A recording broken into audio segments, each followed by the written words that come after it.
tell you it's an honor for me to be here. I really appreciate being considered a winter maintenance expert. As Mr. Lashmet alluded to, I am chairman of the Clear Roads Pooled Fund, and I really appreciate him plugging the pooled fund. There's a wealth of knowledge on that website. I encourage you to go take a look at it, see some of the things that we've been doing. This is such a beautiful country here. It reminds me so much of our foothills, and I can understand your passion for wanting to keep this place natural.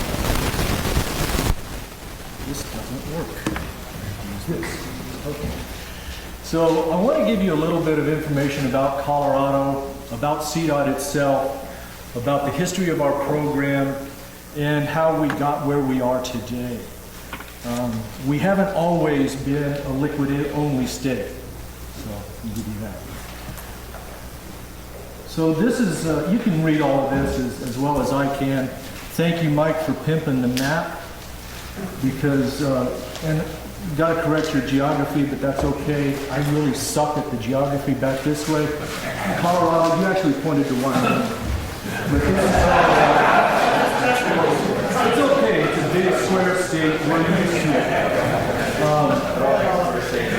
As you can see, we've got everything from our desert southwest down here where we use a little bit of salt brine to the high country up here. Actually, this area right here is our most snowfall. Last year they had over 300 inches. I live on the Front Range over here, right here where the 61 is, and that's about what we got last year, about 60 inches. On average, Colorado gets about 60 inches if you average it out all across the place. You can see here our average elevation is 6,800 feet, so living at 6,000 is considered a flatlander. Let's see, the low humidity is key, and the thin atmosphere. So we get a huge influence in solar radiation. We were talking just a little while earlier, we can have a snowfall 2 inches overnight, and by 5 o'clock the next afternoon, there's no hint of snow except for where people are piled up after shovels. That really helps us out a whole lot. Another thing with our elevation differences here, we've got vast temperature swings. I've been out there on the side of the road and had it go from 60 to 20 in an hour to 2 hours. It's incredible when we get it done there. Show you a little bit about CDOT itself, this map. This shows our engineering regions. We've got 5 engineering regions. For some reason, it's not regional enough. This right here is region 1, and then the other regions around. My engineering regions are divided into 8 maintenance sections. The maintenance sections are further divided into maintenance sub-areas, foreman's areas, and they do all the hard work. All I do is I establish the contracts for the trucks, establish the contracts for the technology that we use, establish the contracts for the deicers, and I give them the budget to manage them. More about CDOT. You got 43,000 lane miles, you said, no? 42,000 lane miles. We only have 23,000 lane miles. We take care of the interstate, the national highway system, and the Colorado state highways. Everything else is left up to the counties and the cities. In a few places, we contract snow removal with the local city or county. For instance, State Highway 2 runs right past our headquarters in downtown Denver, but we got tired of arguing with Denver about we're keeping it up, well, you're not. We contracted it out to Denver, so now all we have to do is call them and say, gee, where are your trucks? We do have 3,000 CDOT employees, over half of them work for maintenance. We actually have 1,800 maintenance employees, 1,500 are contractors. We have our folks work a 12-hour shift. If for some reason their replacement can't get there, we have state statutes that allow us to work another 3 hours, but then we mandate a 5-hour rest period, and then we can start over again. Luckily, we haven't had to do that, but twice in my 30-year career.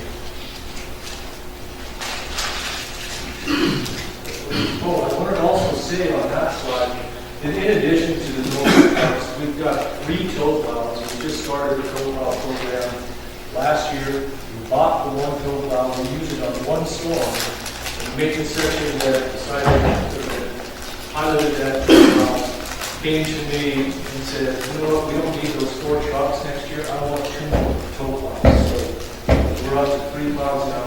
We also have a dozen tankers. As I said, we're a magnetic chloride. We're primarily a liquid deicer state. This is not the switch that's still working. So today we're primarily a liquid deicer state.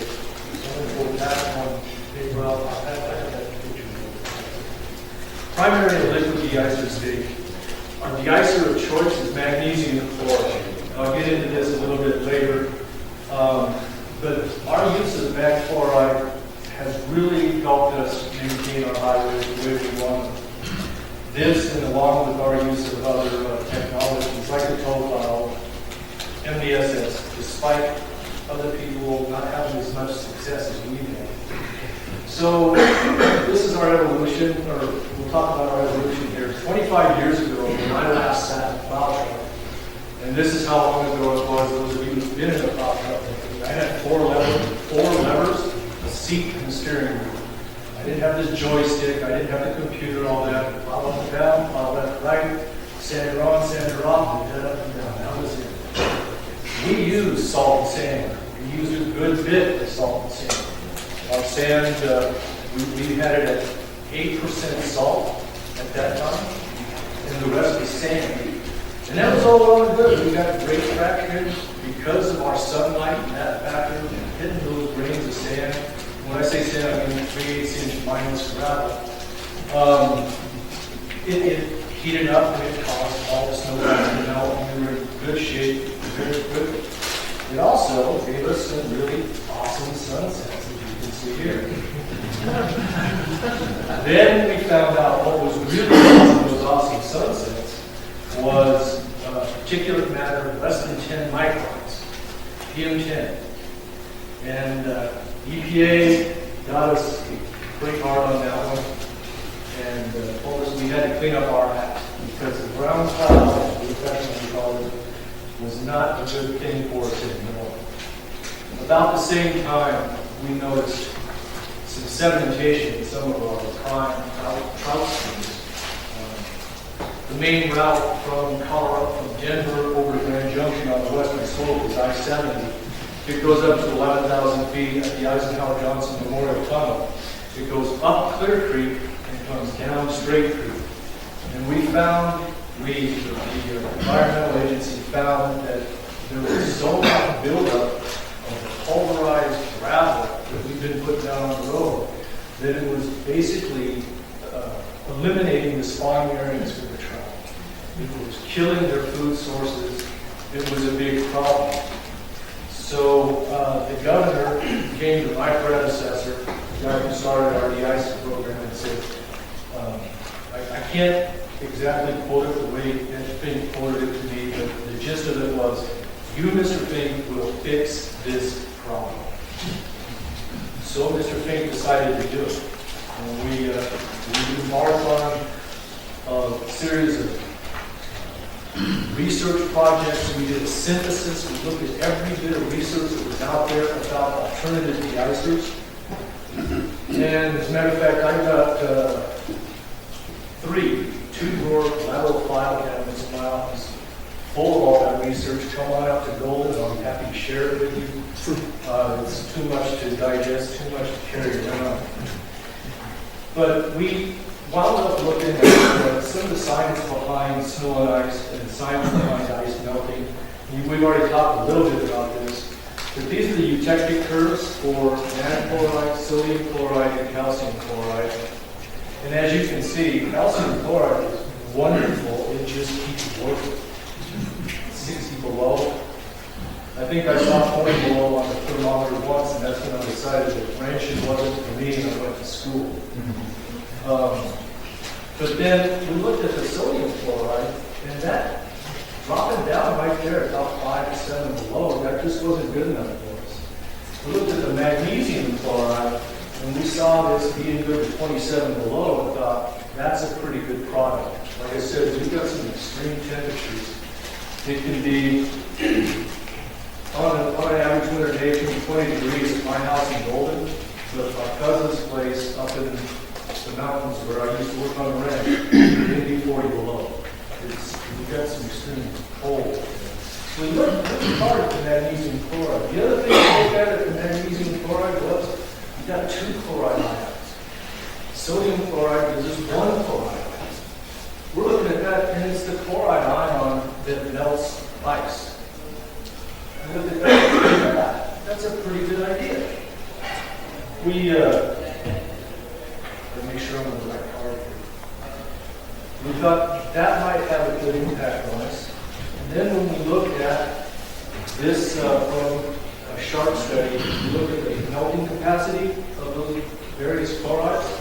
And again, we've got, give me your right hand to colors.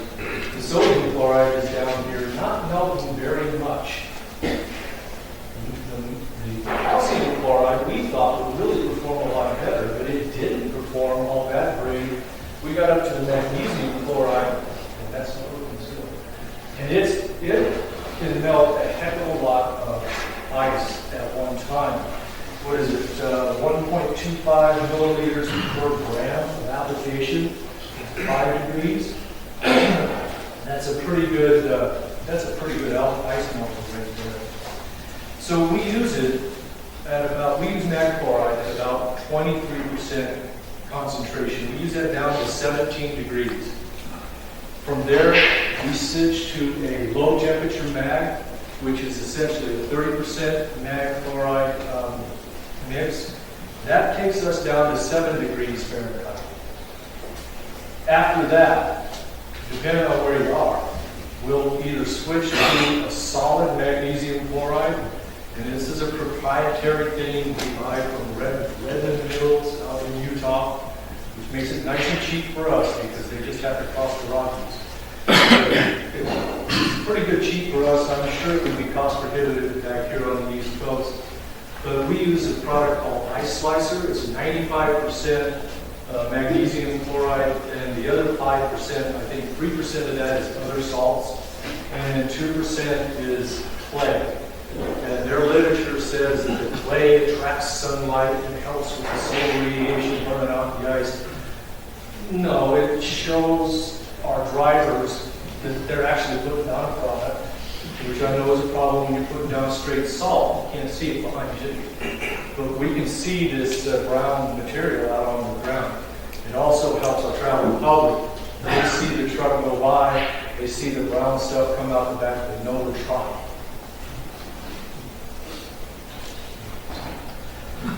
So, Mike mentioned the Pacific Northwest snow fighters earlier. Colorado was one of the lead states when we started Pacific Northwest Snow Fighters. Ed Fink was one of the founders. And they put together these limits for what constituents can be in the various deicers. You can see that in most cases we're very close. Well, all of these are exactly what the limits are in the Pacific Northwest Snow Fighters. We test for all those heavy metals. It's important to note that I heard someone talk about corrosion. We require all of our products to be 70% less corrosive than a straight sodium chloride. So we put in corrosion inhibitors in all of our products, including the salt brine that my 2 road maintenance sections are doing. Another thing I'd like to point out, you guys have an incredible watershed here. The water that's here. We're semi-arid. We were talking about on the way in. We get 12 inches of moisture. That's between our 60 inches of snow and whatever rain we have to get in the summer. So we looked at ammonia. The Pacific Northwest Snow Fighters said that 10 milligrams per liter of ammonia was sufficient. It will not harm fish or our water. We couldn't get him to put it in writing, but our researcher from the University of Colorado said that that's way too much ammonia for the size of our watershed. He hemmed and hawed, and we never got an answer out of him. But when we said, well, how about 5 milligrams per liter? He said, so we stopped with 5 milligrams per liter. Now, the manufacturers of these different de-icing chemicals, they balk at that. They whine every year when I renew our contracts. But that's where it needs to be as far as I'm concerned. I'm a fisherman, and I don't want to bother our fishery any more than I have to.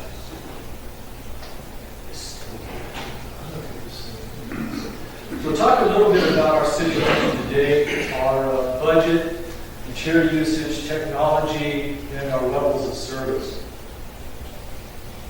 So winter 13 and 14 was a big winter.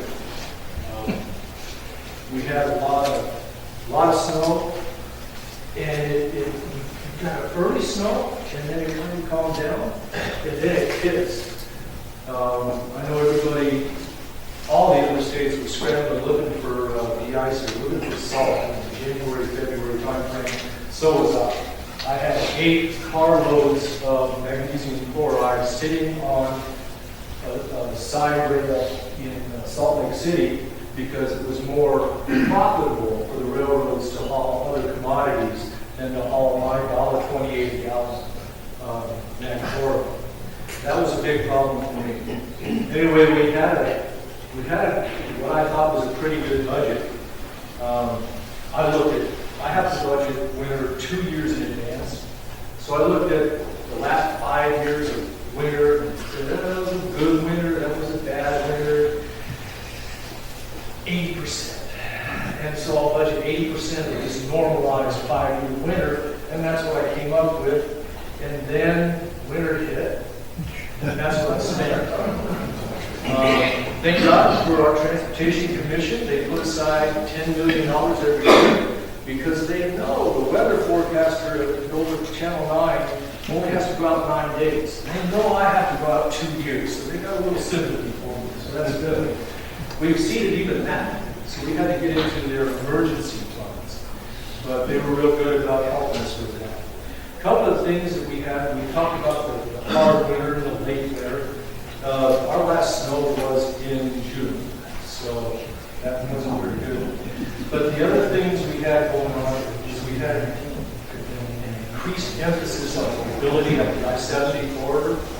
That's the corridor that takes people from GIA out to the ski areas where they can spend their money.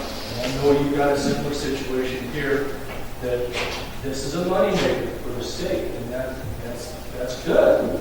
But we had an increased emphasis on mobility at the direction of the executive director. The other thing that happened to us, and I don't know how many of you are really involved in the winter maintenance community to this extent, but we had an unfortunate part of our winter maintenance is controlling avalanches.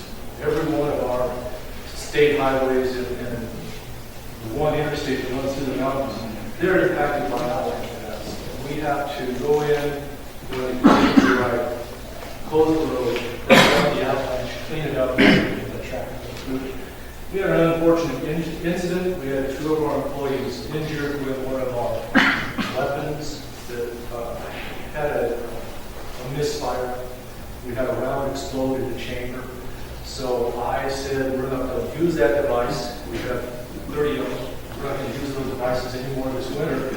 So I have to rent helicopters at $3,000 an hour to take care of our avalanche programs. And that's what contributed to our $72 million.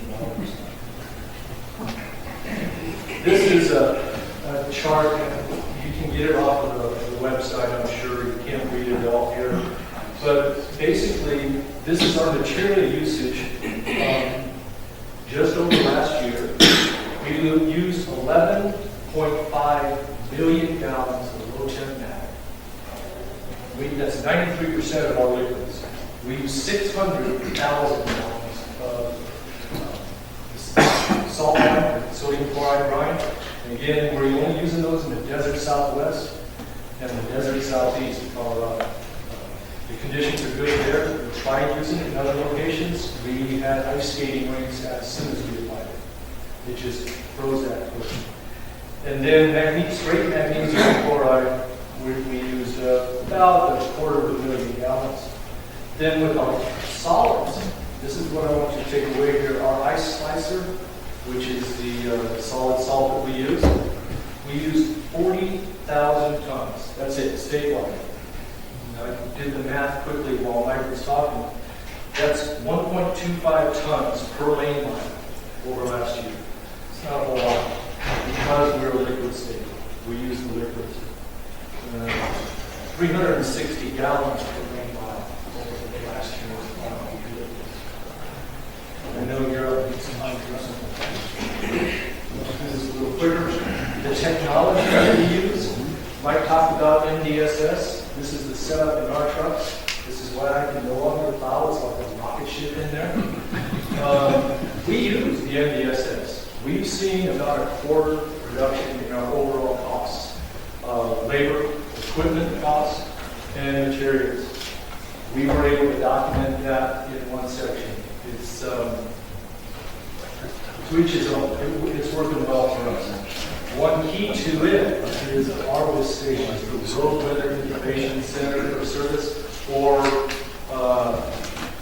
Environmental Sensor System, ESS. Those are key to having the NDSS work. If you don't have a good grid of our WIS stations, you're not going to be able to use the NDSS. The other thing we have is our ADL and GPS. I can sit at my desk in Golden. I hear we're having a problem on US 36, I'll pull that route up and I'll see 4 trucks together running westbound.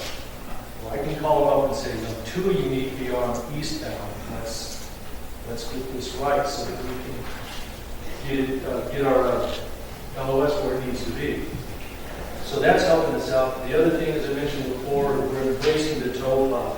A lot of people look at the tow plow and say, oh, well, you're going to fire the driver. No, that's not the case. I want to take that driver that I don't need because I've got the truck going down here with the wing on the left, the front plow, the tow plow out, and I'm taking the left shoulder in both lanes of I-76 up in northeastern Colorado. I'll take that extra driver and I'll put him over on US 34 where I'm understaffed. That's what I'm doing with the tow. Level of service. Our level of service is pretty complicated. We developed it back in the late 90s, but I think it's time for a tweak. We'll get it figured out.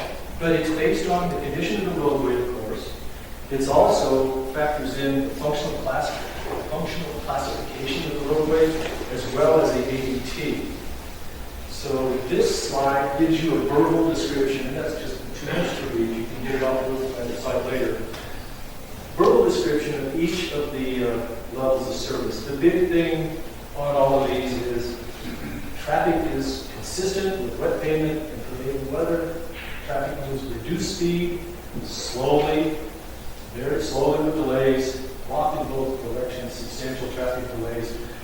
We've got one roadway that's already at LOSF right now. We've got Highway 5. It's the nation's highest paved highway. It goes up to the summit of Mount Evans.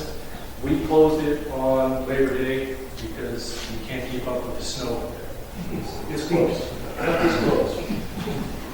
So we also provide our employees with these visual cues. Again, I'm not really happy with these because if you look at it, LOSB looks a lot worse than C. But we'll get into that here in a little bit. And then these are the conditions. This is where the meat is. The conditions, and this next slide, the classification to highway. So our transportation commission has given us direction to go to LOSB for all of our state highways. And LOSB was that.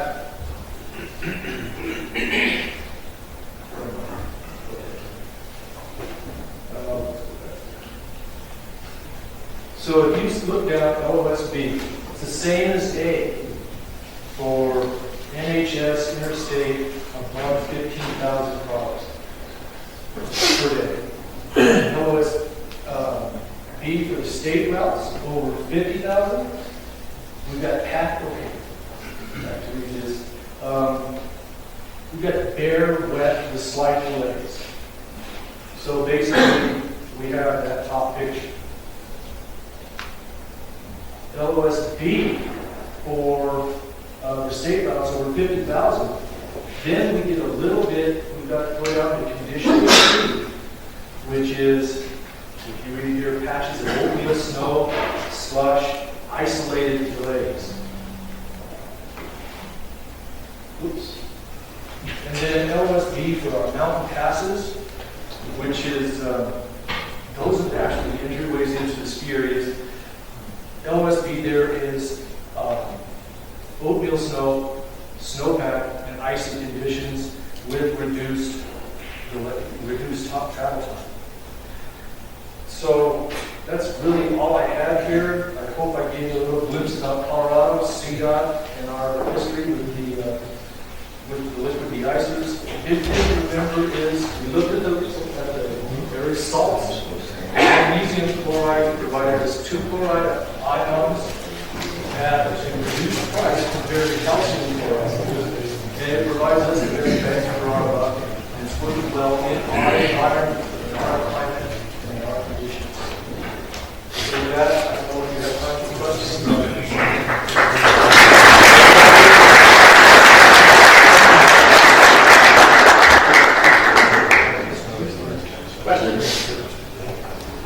Just quickly, 30%, you said, can you give the product 30%, 70% water? Is that? Yes. Then the bigger question is, what have you found out about the environment? We haven't really noticed any issues with the environment using the mag chloride. We've had a lot of people call and complain, oh my God, you're killing all the trees next to the highway. One mouse, this tiny little bug, pine, wiped out our entire lodgepole pine population this year in Colorado. I don't think the magnesium chloride had anything to do with that. I think it was just over And the water? water. We're not seeing anything other than we're not having to dig all the sand out of the rivers anymore. Will you go first?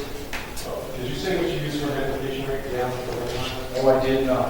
My application rate on the magnesium chloride for the regular mag chloride as well as the low-tech mag chloride is 20 to 80 gallons per lane mile.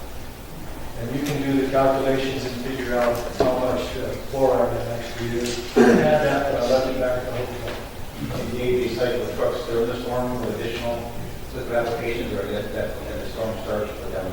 We follow the MDSS recommendations, and we do not anti-ice. We don't put anything out before the storm. We had issues with that. We got called on the carpet for wasting product because the storm didn't come in. But as soon as that first flake hits the ground, we're out there treating with mag chloride.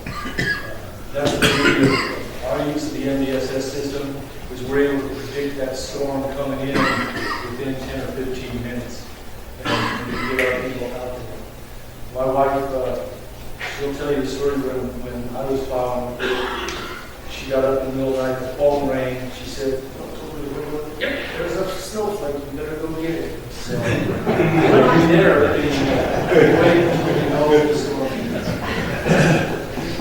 And like chemistry of the constituent material, the total phosphorus numbers were extremely high. Is that? Are you seeing any impact on your watersheds there, or is that? Do you have any idea in terms? I wrote down 25,000 milligrams per liter.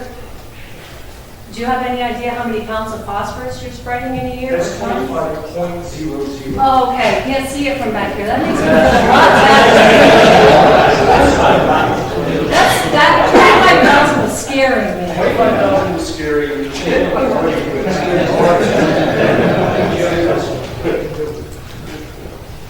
Anyone else? Well, thank you very much. Oh, what you were saying about in tow, you have you pull another truck or The tow law. the tow last thing? So where were you supposed to do work? We tried one and we should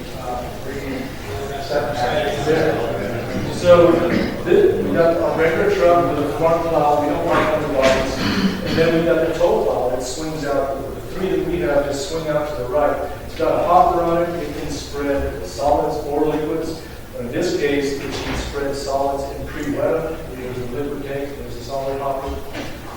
We love it. We love it. It's hydraulic, developed by a farm here out of Missouri. And it works just like the hydraulic brakes. It just swings right out the side.